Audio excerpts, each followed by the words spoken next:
Welcome back to MMA Al Dente. I'm here to talk about Lucas Alexander versus Jeka Saragih. Saragih is 28 years old, 13-3 as a pro, and he's giving up 3 inches of height and 4 inches of reach to 28-year-old Alexander, Lucas Alexander, who is 8-3 as a pro. Saragih made his debut and he lost to Antoine Jubilee. What the fuck was his name? Anton Jubilee, I believe. That's not his name at all, is it? Either way, whatever. Jubilee, the Indian guy who was beaten by Michael Breeden a few weeks ago. That's the guy that TKO'd him on the ground. And then he lost twice by submission to Anga. Just one name, Anga, like Cher or Bono. That guy submitted him in round 4 with a rear naked choke, I believe. And he also lost in his debut, and that doesn't really matter to me.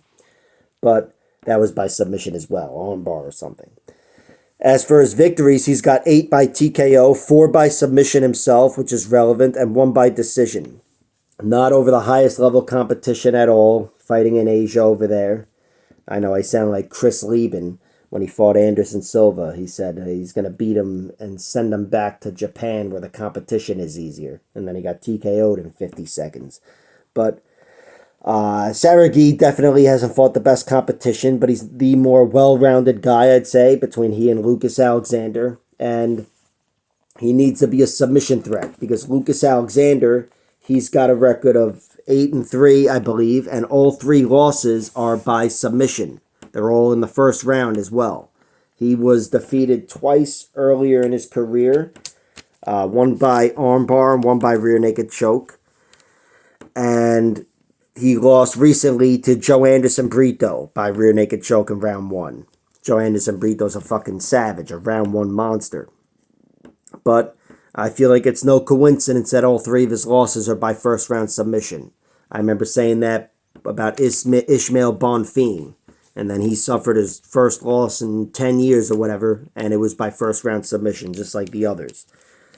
But Lucas Alexander, it's not like he's just some fish out of water. He's, he showed in the Steven Peterson fight, he can fight hard for 15 minutes, and he can fight an anti-grappling fight very well.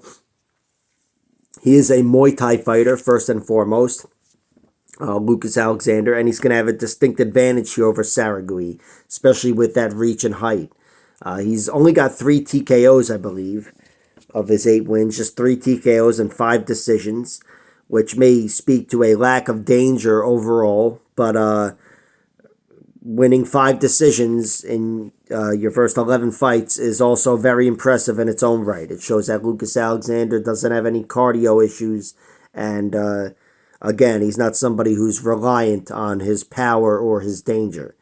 He is a guy that still does not want to be on the ground. Again, the Joe Anderson Brito fight proves that, but he also is a guy that is working hard on the wrestling to take away the grappling overall.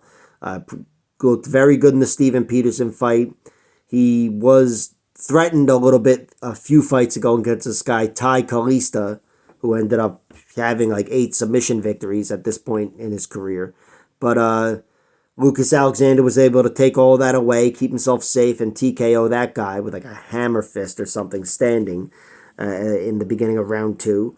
I think Lucas Alexander is able to thwart off the grappling attacks of Jeka, and he's going to beat him up on the outside on the feet.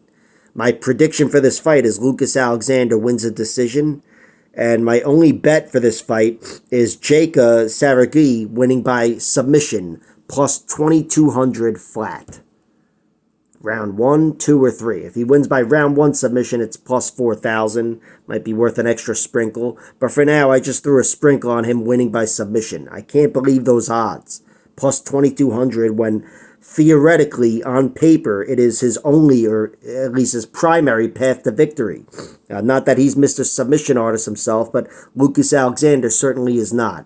So I think they dropped the ball there. It's worth a sprinkle, but still the pick is Lucas Alexander wins this fight. I think he takes away the grappling of Jeka and beats him up. He's got a much bigger frame, and he's the much more deadlier striker.